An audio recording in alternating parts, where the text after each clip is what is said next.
My name is Gerald Osei. I was born in a single room in Kumasi, Ghana, where the ceiling leaked when it rained and my mother kept a bucket in the corner that filled up every rainy season. We didn't call that poverty back then, we just called it life. My father drove a trotro, one of those beat-up minibuses that crammed 20 people into a space meant for 12, and he came home every night smelling of exhaust fumes and disappointment. Not because he was a bad man, he was a great man, actually, but greatness without opportunity is just a quiet tragedy. I left Ghana at 22 with $400, a theology scholarship to a university in London that I had no intention of using for theology, and a stubbornness that my mother called a gift from God and my father called a curse from the devil. I think they were both right. Within 3 months, I had switched from theology to economics, worked 2 jobs, and started reading every business book I could find in the university library. I read them standing up because sitting down made me fall asleep after a 12-hour shift at the restaurant where I washed dishes until my hands cracked. I will skip the years of struggle because every man who builds something from nothing has those years, and they all sound the same in the telling. What I will say is this. By the time I was 31, I owned 2 properties in South London. By 35, I had a small construction company with 12 employees. By 40, that company had grown into a property development firm with offices in London, Lagos, and Accra. By 48, I was worth just over £40 million. Not because I was the smartest man in any room, but because I never, not once, forgot what that leaking ceiling sounded like. I married Abena when I was 30. She was a nurse from Cape Coast, quiet and fierce in the way that only women who have watched men underestimate them can be. We had 2 children. Nana, our daughter, came first, serious, focused, already in her 2nd year of medical school by the time this story begins. Then Marcus. Marcus came 3 years later, and from the moment he was born, something in my chest shifted in a way it never had before. I don't know how to explain it, except to say that when you have lived the life I lived, when you have carried the weight of a family's unspoken dreams on your back since you were a teenager, the idea of your son not having to carry that weight feels like the greatest thing you could ever give another human being. So I gave. I gave freely and foolishly, and with every good intention a father can have. I gave Marcus the private school education I never had. I gave him the university fees, the allowances, the trips abroad with his friends. I gave him his first car at 18, a BMW 3 Series that cost more than my father earned in 10 years. I gave him an apartment in Canary Wharf when he finished university, fully furnished, rent-free. And I gave him a junior position in my company, though he spent more time cultivating his social media presence than he did learning the actual business. My wife warned me. She said it quietly in her way, not with dramatics, but with precision. Gerald, you are teaching him that effort is optional. I heard her. I nodded. I told her she was right. And then I kept giving anyway, because I had spent my entire life being afraid of what want felt like, and the idea of my son feeling that same want, even for a single day, was something I could not bring myself to tolerate. That was my mistake. Not the giving, the not letting him feel anything. Marcus turned 26 in March. He had been with my company for 3 years by then, officially as a junior project manager, though half my senior staff had learned to work around him rather than with him. He was charming in the way that handsome, well-dressed young men who have never been told no tend to be charming, effortlessly and with a slight edge of entitlement that most people mistake for confidence. I planned his birthday celebration for 3 months. My wife thought I was overdoing it. My daughter Nana, who was back from university for the weekend, said nothing, but watched me with that look she has, the look that means she is deciding whether to say the thing she is thinking or let me learn it myself. She chose to let me learn it myself. I wish she hadn't. The party was held at Osei House, which is what people had started calling our family estate in Surrey. 50 acres, a manor house that I had completely renovated over 7 years, a long driveway flanked by oak trees that I had planted myself more than a decade earlier. We invited 140 guests, business partners, family friends, Marcus's circle of young professionals and social media personalities he called his network. My brother flew in from Accra, my wife's sister came from Canada. It was the kind of party that people take photographs of and post about days afterwards. The car was my idea entirely. I had been thinking about it since the previous Christmas. Marcus had mentioned more than once, with that particular tone of casual desire he used when he wanted something but didn't want to seem like he was directly asking, that he had always dreamed of owning a Lamborghini Huracan, black exterior, tan interior. He had shown me photographs on his phone with the studied nonchalance of a man who assumed the showing was enough. I ordered it in January. £312,000, customized to every specification he had mentioned, plus a few additions I chose myself. I arranged for it to be wrapped in a silk cover in the middle of the driveway, visible the moment guests passed through the entrance gates, a gift that announced itself before the man receiving it even knew it was there. The night of the party, I stood at the top of the stone steps that led from the front door down to the driveway. 140 people stood behind me, beside me, spread across the torchlit lawn. The caterers had lit the pathway torches, the string quartet had paused their music on my signal. I had a microphone in my hand, not because I needed one outdoors in the March night air, but because I wanted every word to carry clearly to every person present. Marcus stood at the bottom of the steps. He was dressed in a white suit he had had made in Milan. He looked like everything I had ever wanted him to have. Ease, style, a life free from the shadow of want. I felt my chest fill with something I can only call pride, though in hindsight I wonder if pride was entirely the right word. Perhaps it was relief. Perhaps it was the particular satisfaction of a man who has spent his entire life building something and is finally witnessing the product of all that building standing before him in the torchlight.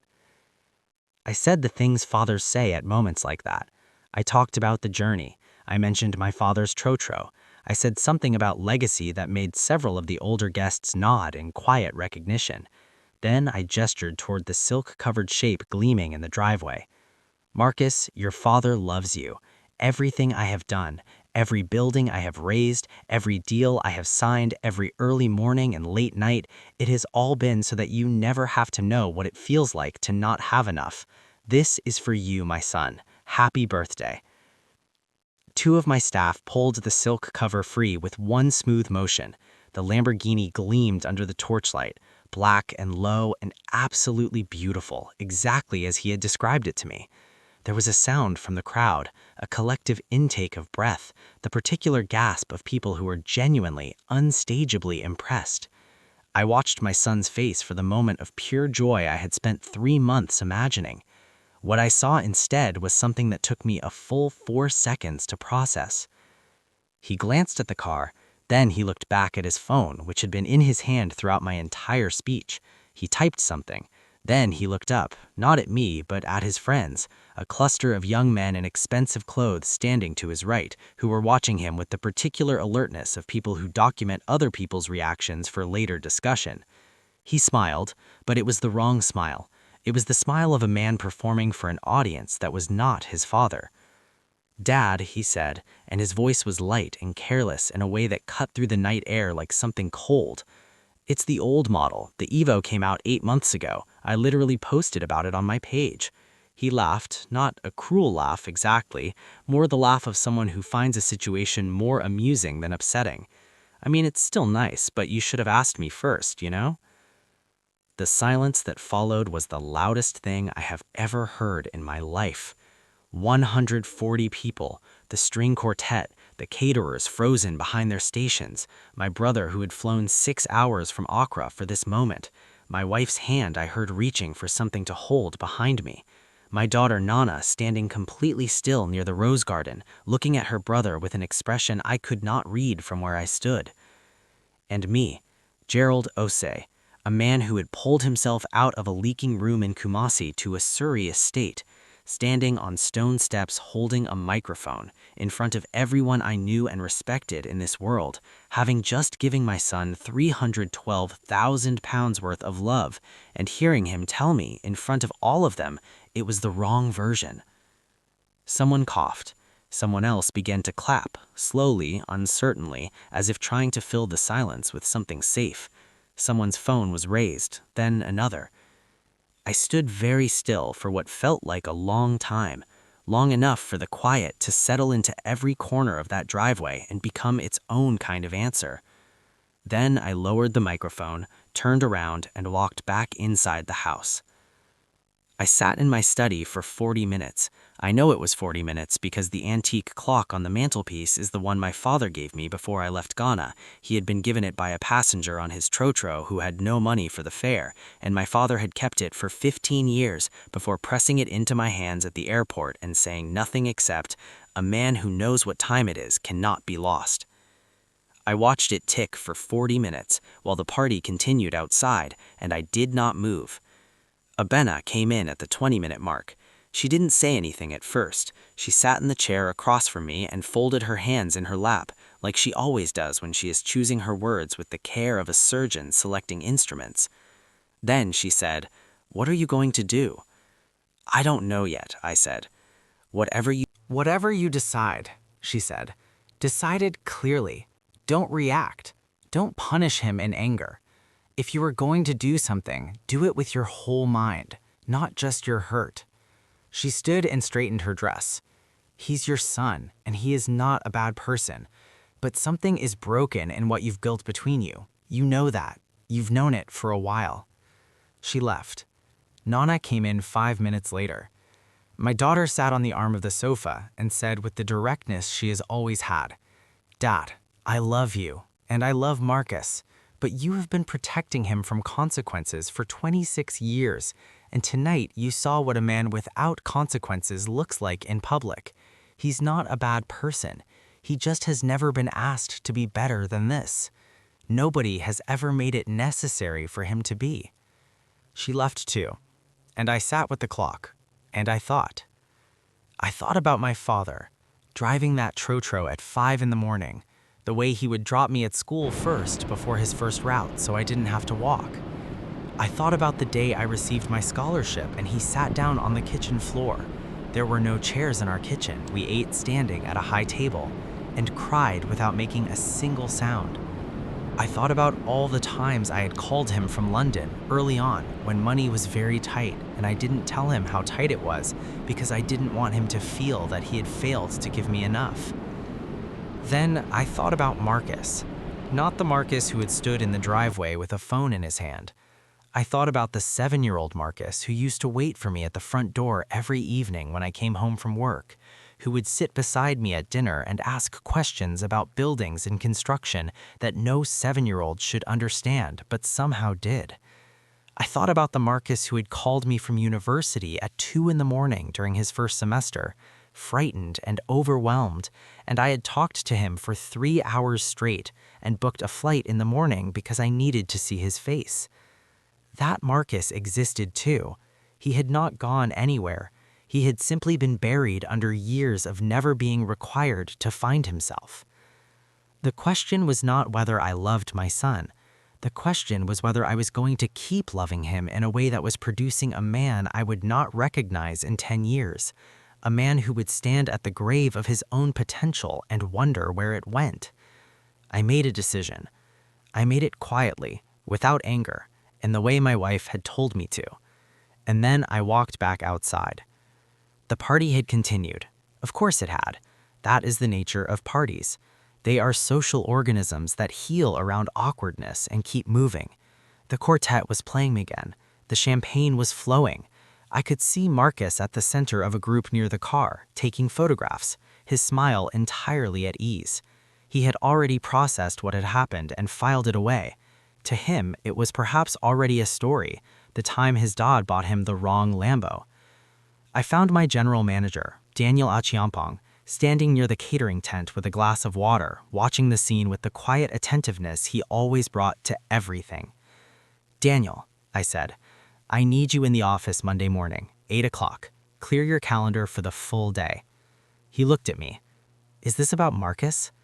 "It's about the company," I said. "And yes, it's about Marcus." Daniel nodded slowly. "I'll be there." I went back to the party. I ate, I spoke to my brother, who pretended with extraordinary grace that the evening had been entirely normal, and whom I loved all the more for it.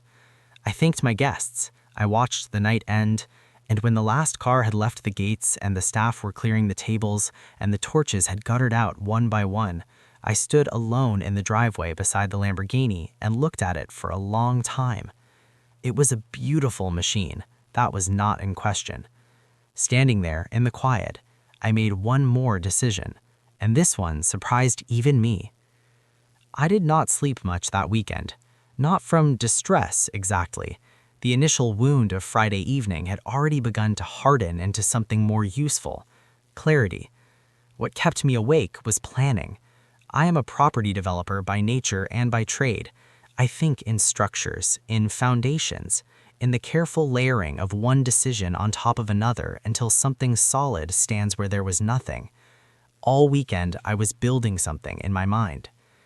Saturday passed with a particular domestic quiet. Marcus did not mention the previous evening.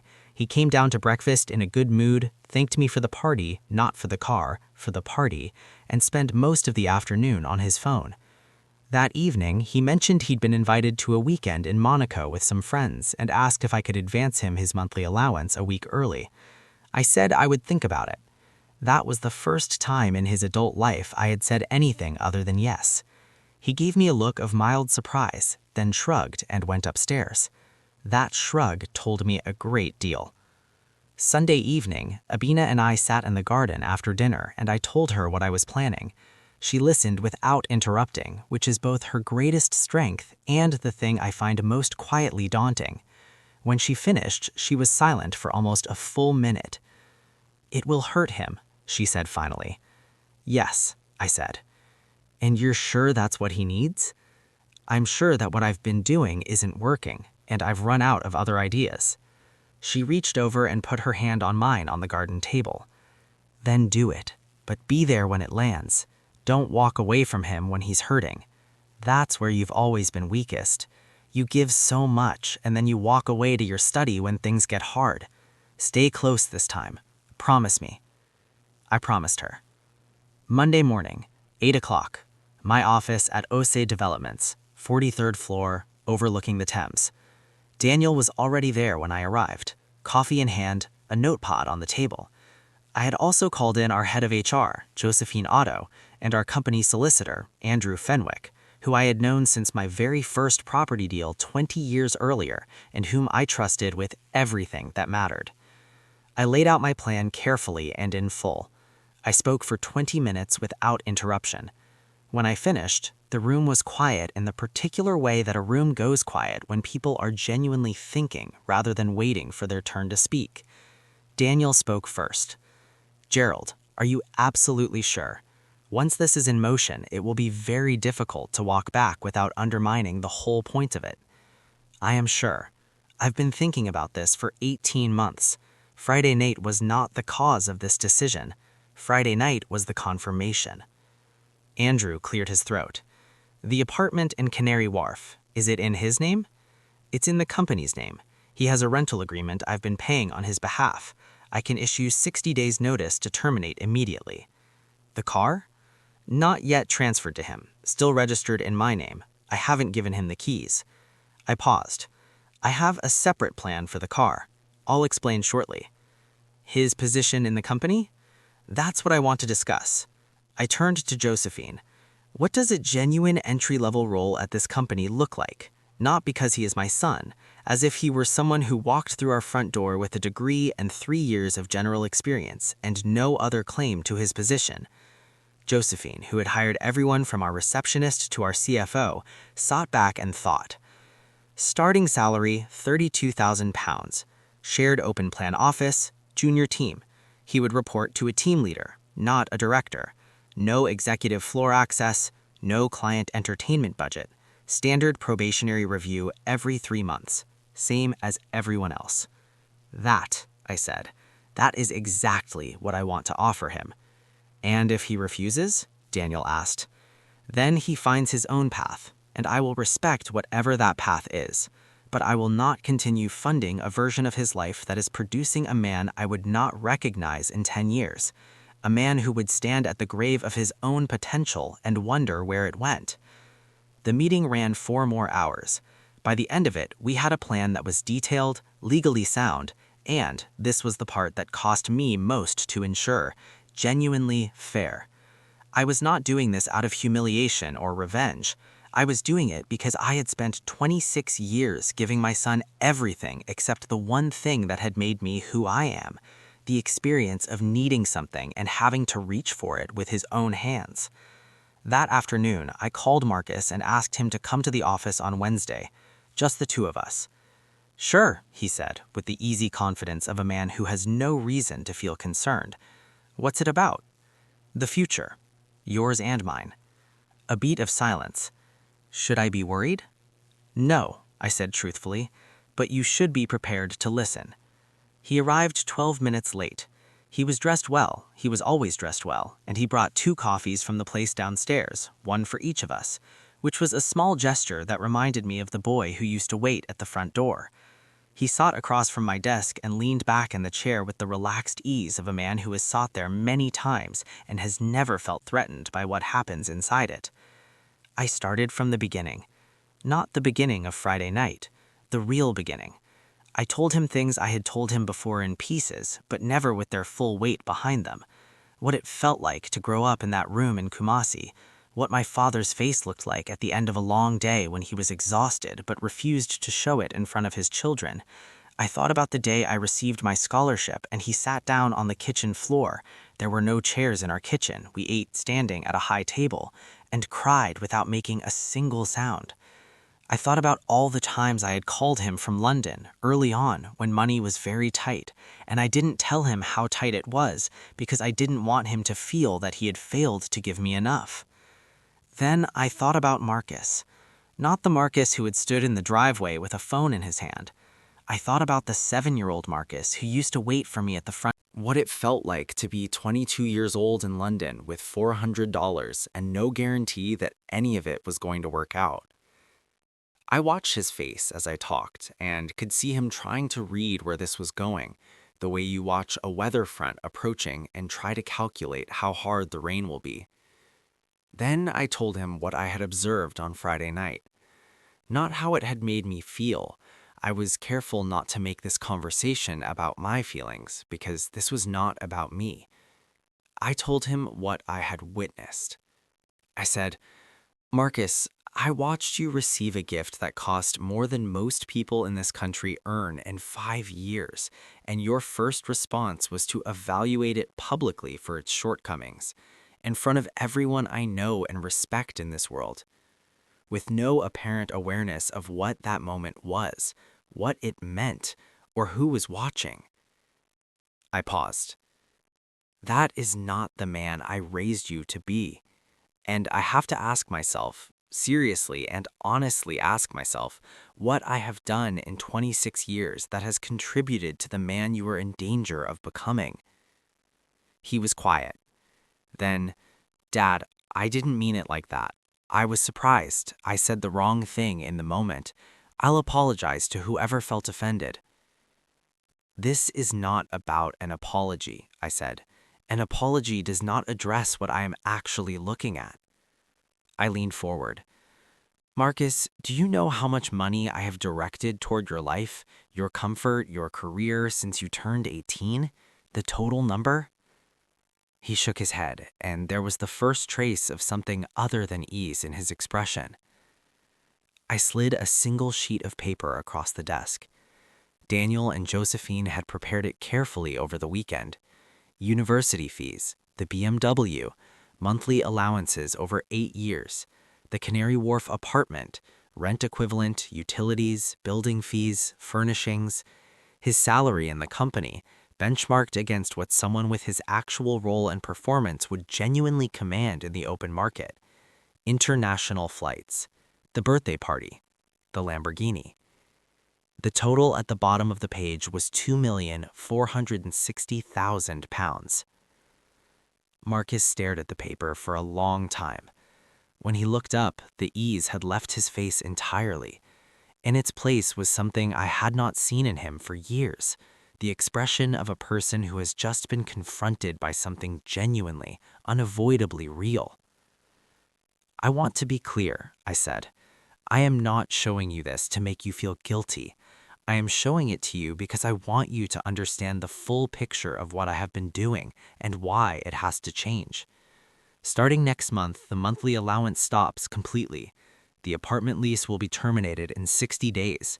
Your current role in the company will be reclassified to a genuine entry-level position with a market-rate salary and a reporting structure that treats you identically to any other employee at that level. The silence between us had a different quality to the one on Friday night. That one had 140 witnesses. This one was just ours. Dad, his voice had changed. The lightness was entirely gone. Dad, you can't. I can, I said. And I want you to hear something very carefully. This is not a punishment. I am not angry with you. I love you today exactly as much as I did the day you were born. But love, real love, honest love, does not mean shielding someone from every discomfort until they have no capacity to feel the world. Real love sometimes means stepping out of the way and allowing someone to discover what they are truly capable of. I looked at my son directly. I have been standing in your way, Marcus. I have been so consumed by my own fear of you experiencing what I experienced that I have prevented you from building anything of your own. That is my failure, not yours. This is me correcting my own mistake. He stood up abruptly. The coffee cups shifted on the desk. He said, "I need a moment," and walked to the window. 43 floors up, London spread out below him.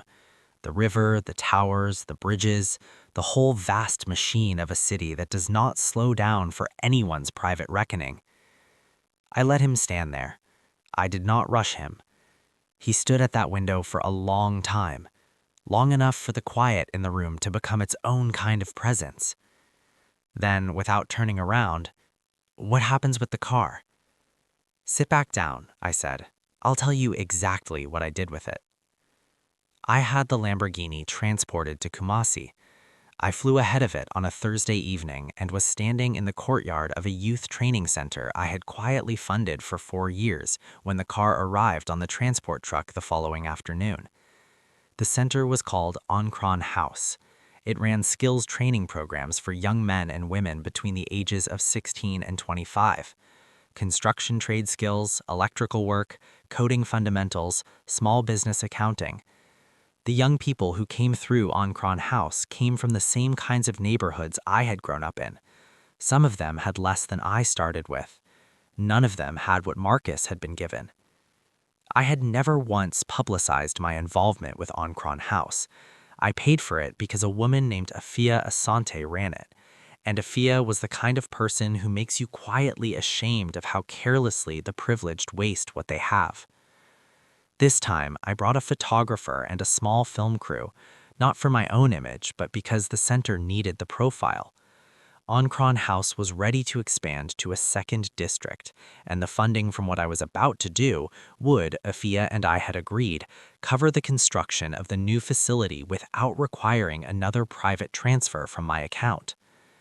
I donated the Lamborghini to Ankron House for public auction, not to be kept, not to be displayed, but to be sold, with 100% of the proceeds going directly to the building fund. The online auction ran for 5 days and drew attention from as far as Dubai and Singapore.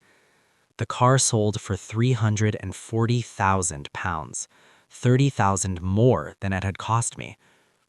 Ankron House broke ground on its second facility 6 weeks after the auction closed.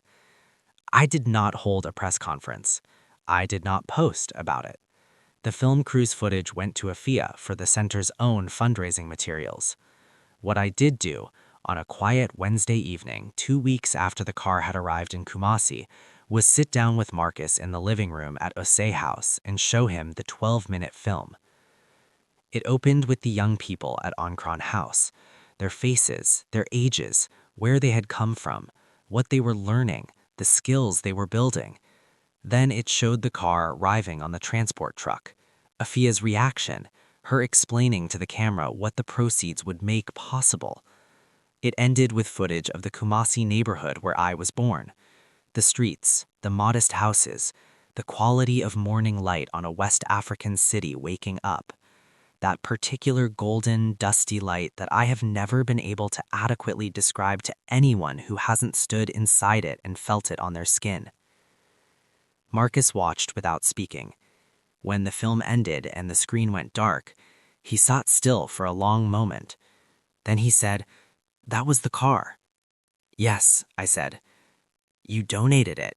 You gave it away." "I gave it to something that needed it more than either of us needed what it represented." He looked at the blank screen. "You didn't have to tell me this." "No," I agreed, "but I wanted you to know where it went. Not to make you feel guilty about Friday. I've said everything I have to say about Friday.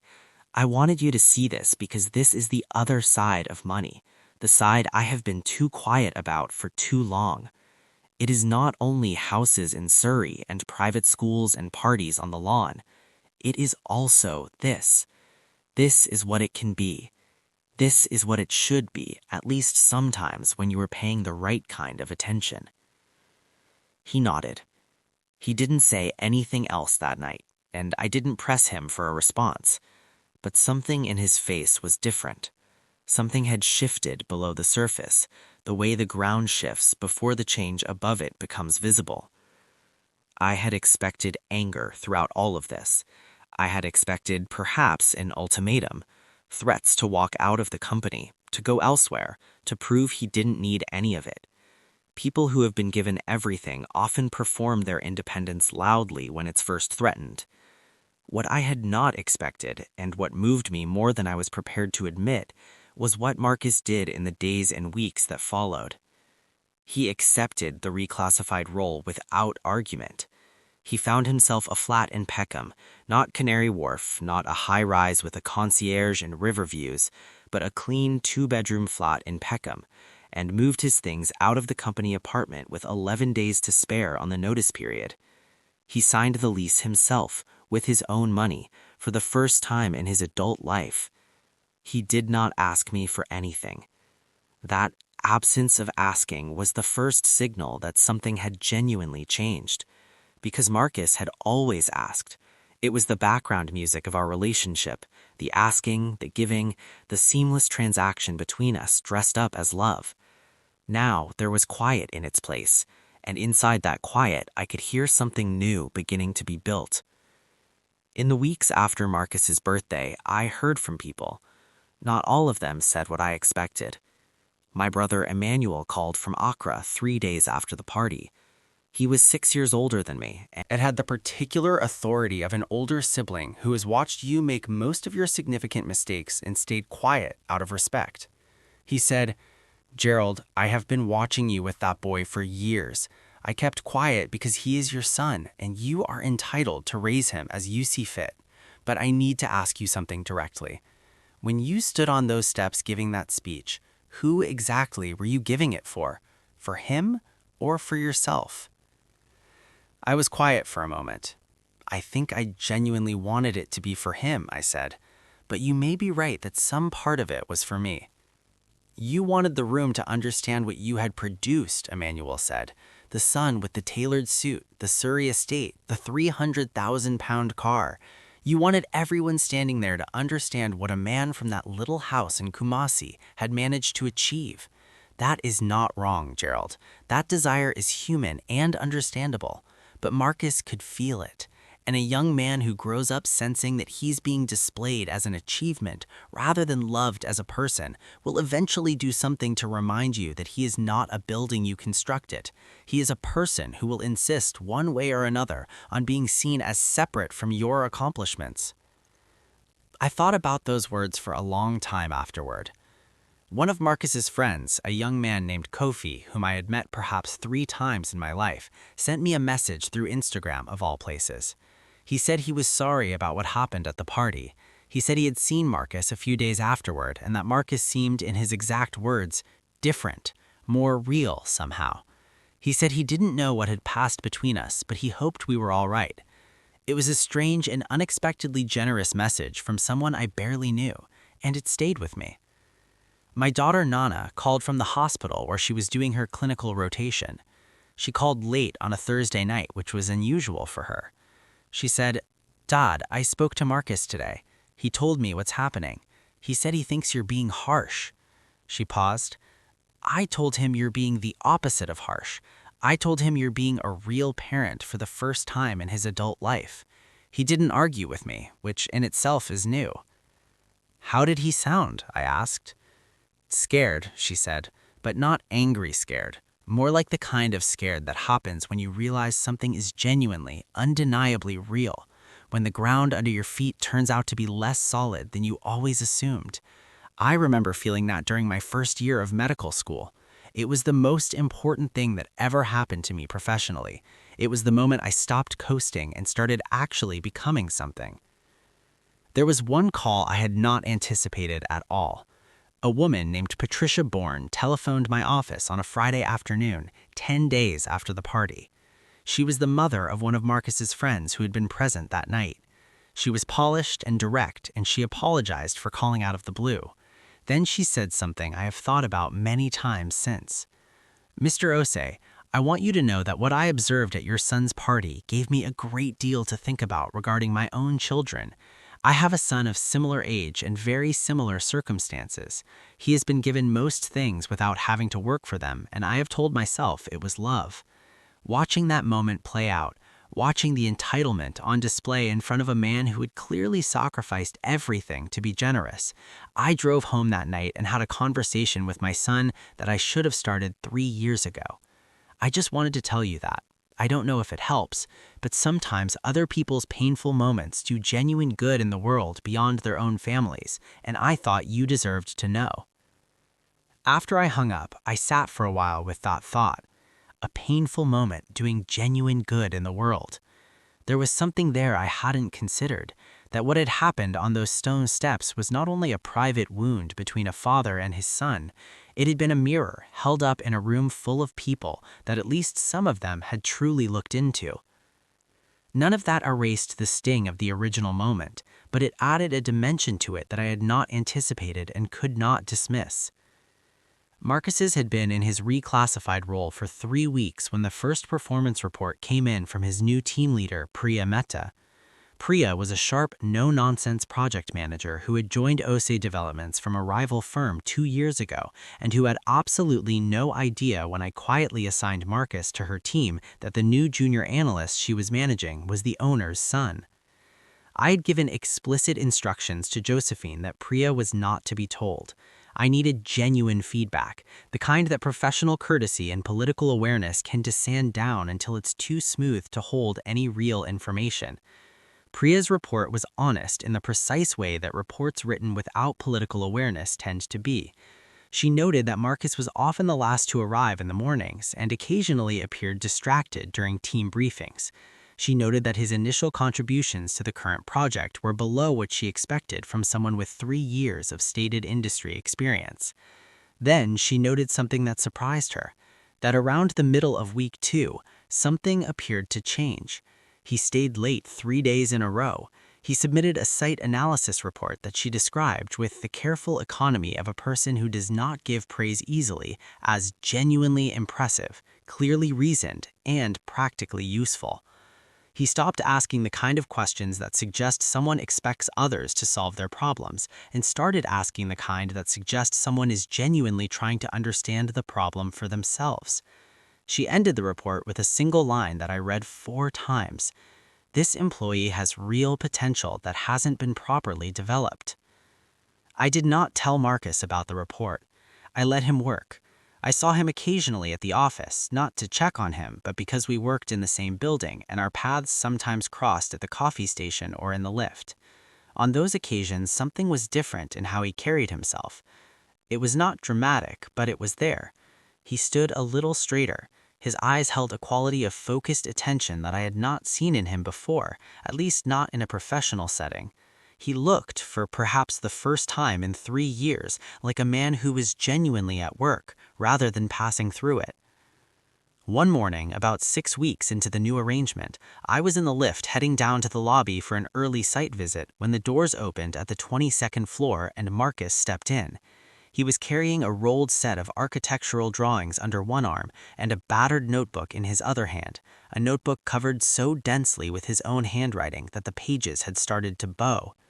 He looked briefly startled to see me. Then he composed himself.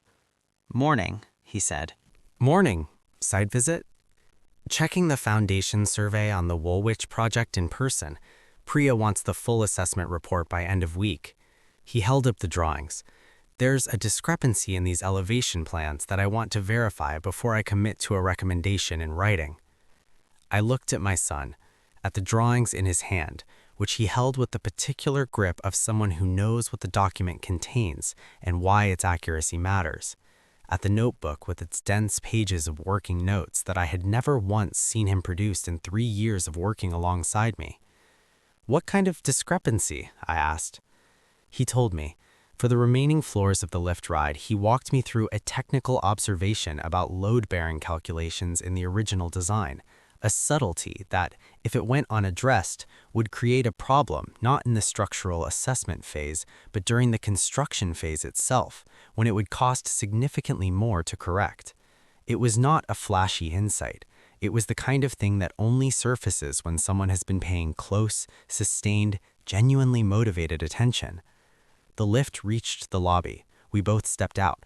He turned toward the car park. I turned toward the main entrance. "Marcus," I said.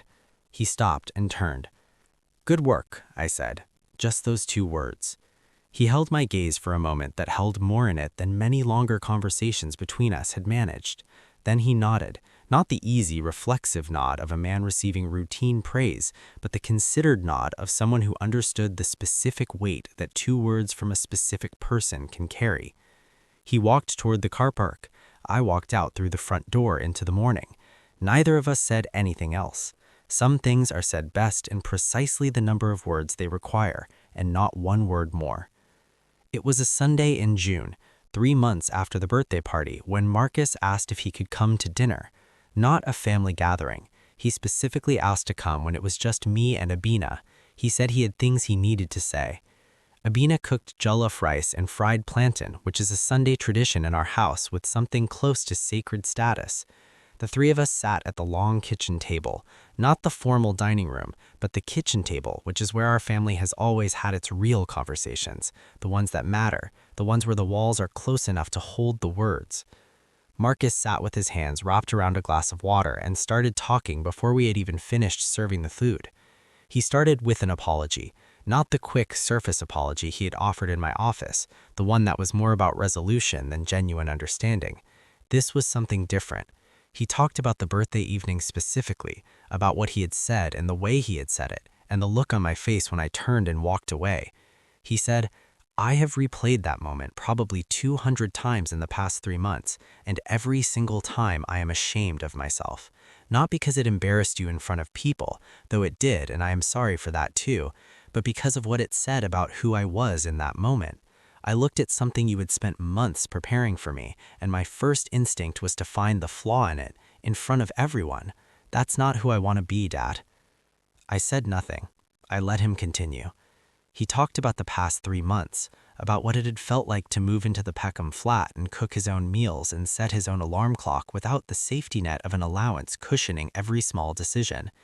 He said the first 2 weeks had been genuinely frightening in a way he hadn't been prepared for, not because anything catastrophic had happened, but because the absence of automatic security had a physical quality to it, a background pressure he had never felt before and had no framework for managing. He said, "I kept reaching for my phone to call you, not to ask for money, just to tell you how I felt. But then I realized that reaching for you to make the uncomfortable feeling go away was the exact thing that produced the problem in the first place. So I sat with it instead." He talked about Priya, about the first week on her team when he had shown up late twice and she had pulled him aside and told him, without raising her voice, that on her team everyone arrived on time because everyone's time was equally valuable. He said, "She didn't know who I was. She just treated me like a person who needed to understand the standard. And I thought, in the moment, who does this woman think she is? And then I caught myself thinking that, and I felt sick, because she was right. She was completely right. And the fact that my first response to a professional expectation said everything." He talked about the Woolwich project, about the elevation discrepancy he had found, about the particular feeling of sitting at his desk at 10 o'clock at night, 3 weeks into the job, working through a set of plans that were no one's responsibility but his, and finally spotting the inconsistency. He said, I had never felt that before, that specific feeling of finding something yourself, with your own effort and knowing it's correct. I've had things handed to me my whole life, and I thought that was the good feeling, getting the thing. But that night at my desk was different. It was better. It was mine in a way that nothing else has ever been mine. Abina, who had been listening with her eyes on her food, looked up at that. Marcus looked directly at me. Dad, you gave me everything. I know that. I have always known it on some level. But what I didn't understand, what you never made me understand, and I'm not blaming you, was what giving up to get it meant. I grew up watching the result of your work, but never really seeing the work itself. The car, the house, the company. I saw those things as just the condition of our lives. I didn't see them as the product of sustained, daily, deliberate effort by a specific person who chose to keep going when it would have been easier to stop. He paused. I see that now. I see it because I'm doing a small version of it myself, and the small version already feels enormous. The kitchen was very quiet. Outside, the Surrey evening was settling into a long amber light that has always, for reasons I cannot explain, made me think of Kumasi mornings. I said, Marcus, I owe you an apology too. He looked surprised. I gave you things when I should have been teaching you. There's a difference between giving and teaching. I thought the giving was the teaching. I thought if you had the comfortable life, you would understand by osmosis what it took to build it. That was wrong. That was lazy parenting dressed up as generosity. I paused. My grandfather did not give me very much, but he showed me things every day, how to work without complaining, how to give your full effort to something regardless if anyone is watching, how to be a person who can be depended on. I was so busy making sure you had more than I had that I forgot to show you those things. That is my failure, and I own it completely. Abina, who had been listening with a quiet smile, stood quietly and went to the stove to reheat something, giving us the private air that the moment required. Marcus looked at me for a long time. Then he said, Can I ask you something? Yes, I said. The Encran House thing, the film. Were you trying to teach me something with that, or were you just doing what you would have done anyway, regardless of me? I thought about that honestly before I answered. Both, I said. I would have found a home for that car regardless of what happened on Friday night. That is the kind of thing I have always done quietly. But yes, showing you the film was a deliberate choice. I wanted you to see a version of what wealth can be when it is pointed outward rather than inward. Whether you took anything from it was your decision, but I wanted to show you the option existed. He nodded slowly. It did something, he said. I watched those kids in the film. Some of them are my age, some younger. And they had this quality, I don't know how else to describe it, this quality of being fully present in what they were learning because they understood exactly what was at stake for them if they got it right. I've never had stakes like that. I think I'm starting to. We ate the rest of the meal with the comfortable quiet that families find again after difficult periods. Not the silence of unresolved things, but the silence of people who have said the necessary words and are now resting in the space those words made. I am writing this 8 months after the birthday party. It's November now, and the oak trees along the driveway at Osei House are bare, which always makes the house look more serious than it does in summer, more like the thing it actually is, which is a building that holds history rather than a backdrop for celebrations. Marcus passed his 3-month review with Priya's team. The assessment described him as significantly improved, technically capable, and increasingly reliable. Priya still doesn't know he's my son. I have decided to leave it that way until he reaches a level where the disclosure will be about his record rather than his name. At the 6-month mark, he took on his first project lead role on a small residential development in southeast London. Not a gift. He applied for it the same way anyone on his team would, wrote a proposal, presented it in front of the project committee, and was selected on the merits of the proposal itself. I recused myself from the selection process entirely and asked Daniel to chair it. When Daniel told me the committee's decision, he added, He gave the best presentation in the room, Gerald, by some distance. Whatever you've done or he's done in the past few months, keep doing it. He still lives in Peckham. He told me last month that he likes it. that he has found a rhythm to the neighborhood in a coffee shop where he goes in the mornings before work, and that he cooked a proper meal for Nana when she came to visit and it turned out well. These are small things, but small things consistently done are the architecture of a life. I know that better than most. He has not asked me for money, not once. Not when his boiler broke in September and he had to have it repaired out of his own salary, not when he had to buy a suit for a client presentation and I saw him checking his bank balance on his phone before ordering it. He did not ask, he managed, and I stood a careful distance away and let him manage, which was one of the harder things I have had to do in recent memory. Abina says she has her son back. She says it carefully because she doesn't want to suggest he was ever fully lost. She is too precise a person for careless language. What she means is that when he sits at the kitchen table now, he is present in a way he wasn't before.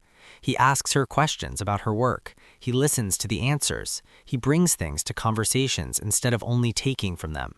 She says he is becoming a man who pays attention to the world outside himself. That is the most important thing a person can become. Nana told me on the phone last week that Marcus called her during a difficult week on the project, a contractor dispute that had set the timeline back, and instead of venting and expecting her to fix his mood, he talked through the problem and asked her what she would do. She said, "I told him what I thought. He listened. He went away and made his own decision. It was the most normal sibling conversation we've had since we were teenagers." I spoke to my father on the phone last week. He is 81 now, still in Kumasi. Slower than he was, but sharp in a way that age has not touched. I told him about Marcus, not everything, but the shape of it, about the birthday, the changes, the project lead role. My father was quiet for a moment after I finished, and then he said something in Twi that I will translate imperfectly because some things resist translation.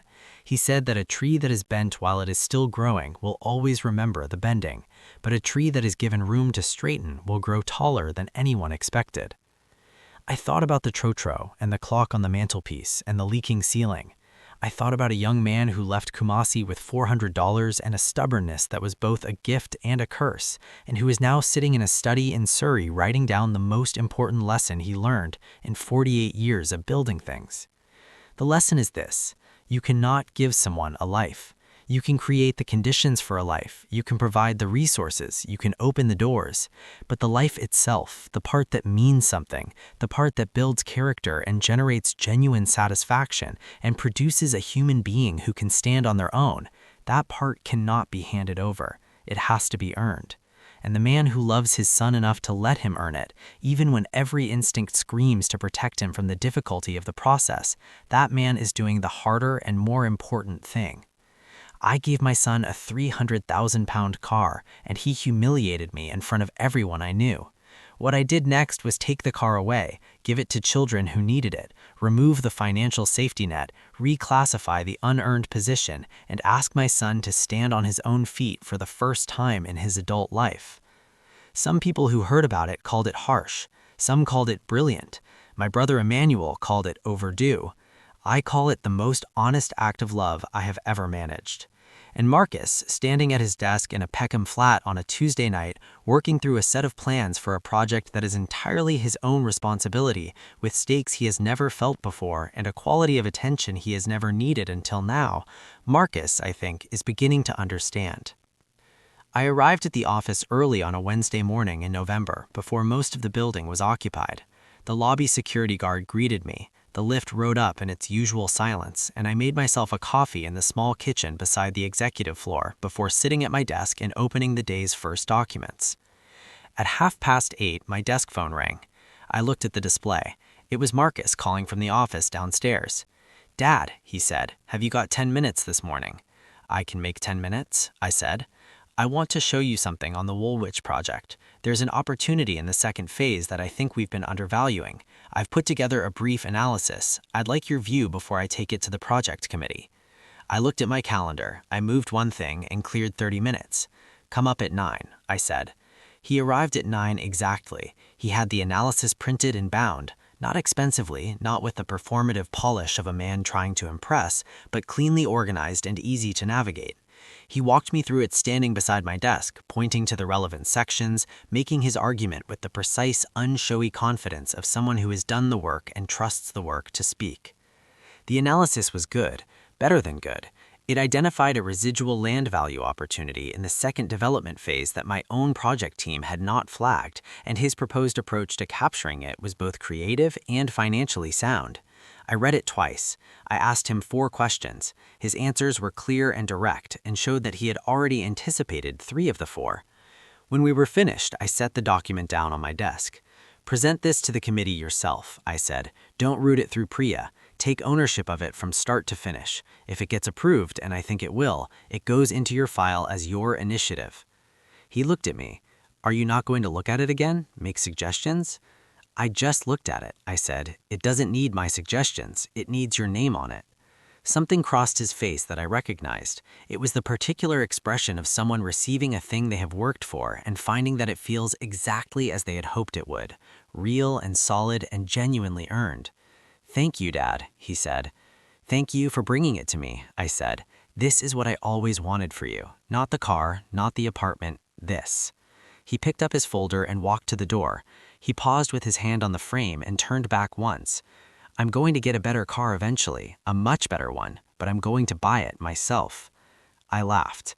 It was the first time in months that the two of us had laughed together without the complicated undertow of everything that came before. "Good," I said. "I look forward to seeing it." He left. I turned back to my desk and looked at the clock on the mantelpiece, my father's clock, the one from the trotro passenger, the one that has ticked in every office I have ever occupied since I left Kumasi at 22. It was 9:17 on a Wednesday morning. Gerald O.C. knew exactly what time it was, and for the first time in a long time, he was not lost. He still lives in Peckham. He told me last month that he likes it, that he has found a rhythm to the neighborhood and a coffee shop where he goes in the mornings before work, and that he cooked a proper meal for Nana when she came to visit and it turned out well. These are small things, but small things consistently done are the architecture of a life. I know that better than most. He has not asked me for money, not once, not when his boiler broke in September and he had to have it repaired out of his own salary, not when he had to buy a suit for a client presentation and I saw him checking his bank balance on his phone before ordering it. He did not ask. He managed, and I stood a careful distance away and let him manage, which was one of the harder things I have had to do in recent memory. Abena says she has her son back. She says it carefully because she doesn't want to suggest he was ever fully lost. She is too precise a person for careless language. What she means is that when he sits at the kitchen table now, he is present in a way he wasn't before. He asks her questions about her work. He listens to the answers. He brings things to conversations instead of only taking from them. She says he is becoming a man who pays attention to the world outside himself. That is the most important thing a person can become. Nana told me on the phone last week that Marcus called her during a difficult week on the project, a contractor dispute that had set the timeline back, and instead of venting and expecting her to fix his mood, he talked through the problem and asked her what she would do. She said, "I told him what I thought. He listened. He went away and made his own decision. It was the most normal sibling conversation we've had since we were teenagers." I spoke to my father on the phone last week. He is 81 now, still in Kumasi, slower than he was, but sharp in a way that age has not touched. I told him about Marcus, not everything, but the shape of it. About the birthday, the changes, the project lead role. My father was quiet for a moment after I finished, and then he said something in Twi that I will translate imperfectly because some things resist translation. He said that a tree that is bent while it is still growing will always remember the bending, but a tree that is given room to straighten will grow taller than anyone expected. I thought about the trotro and the clock on the mantelpiece and the leaking ceiling. I thought about a young man who left Kumasi with $400 and a stubbornness that was both a gift and a curse, and who is now sitting in a study in Surrey writing down the most important lesson he learned in 48 years of building things. The lesson is this: you cannot give someone a life. You can create the conditions for a life. You can provide the resources. You can open the doors. But the life itself, the part that means something, the part that builds character and generates genuine satisfaction and produces a human being who can stand on their own. That part cannot be handed over. It has to be earned. And the man who loves his son enough to let him earn it, even when every instinct screams to protect him from the difficulty of the process, that man is doing the harder and more important thing. I gave my son a $300,000 car, and he humiliated me in front of everyone I knew.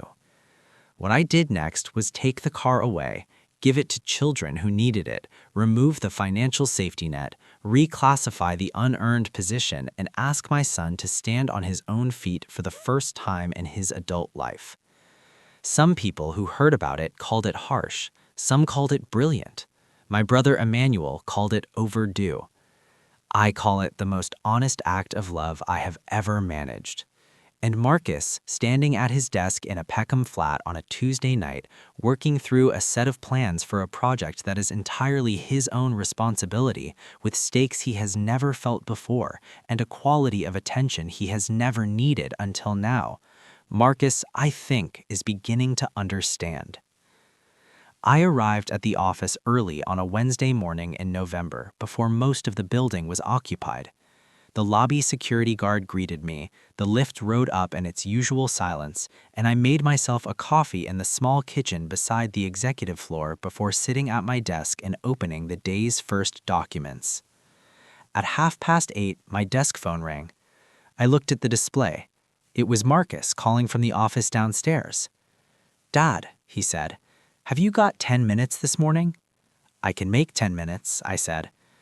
"I want to show you something on the Woolwich project. There's an opportunity in the second phase that I think we've been undervaluing. I've put together a brief analysis. I'd like your view before I take it to the project committee." I looked at my calendar. I moved one thing and cleared 30 minutes. "Come up at 9, I said. He arrived at 9 exactly. He had the analysis printed and bound, not expensively, not with the performative polish of a man trying to impress, but cleanly organized and easy to navigate. He walked me through it standing beside my desk, pointing to the relevant sections, making his argument with the precise, unshowy confidence of someone who has done the work and trusts the work to speak. The analysis was good, better than good. It identified a residual land value opportunity in the second development phase that my own project team had not flagged, and his proposed approach to capturing it was both creative and financially sound. I read it twice. I asked him 4 questions. His answers were clear and direct and showed that he had already anticipated 3 of the 4. When we were finished, I set the document down on my desk. "Present this to the committee yourself," I said. "Don't root it through Priya. Take ownership of it from start to finish. If it gets approved, and I think it will, it goes into your file as your initiative." He looked at me. "You're not going to look at it again? Make suggestions?"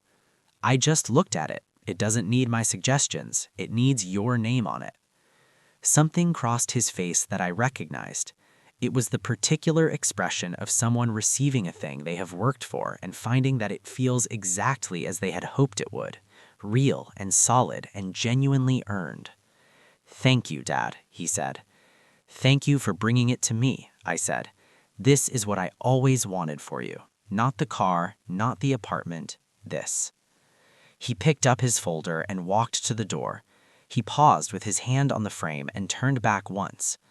"I'm going to get a better car eventually," he said. "A much better one, but I'm going to buy it myself." I laughed.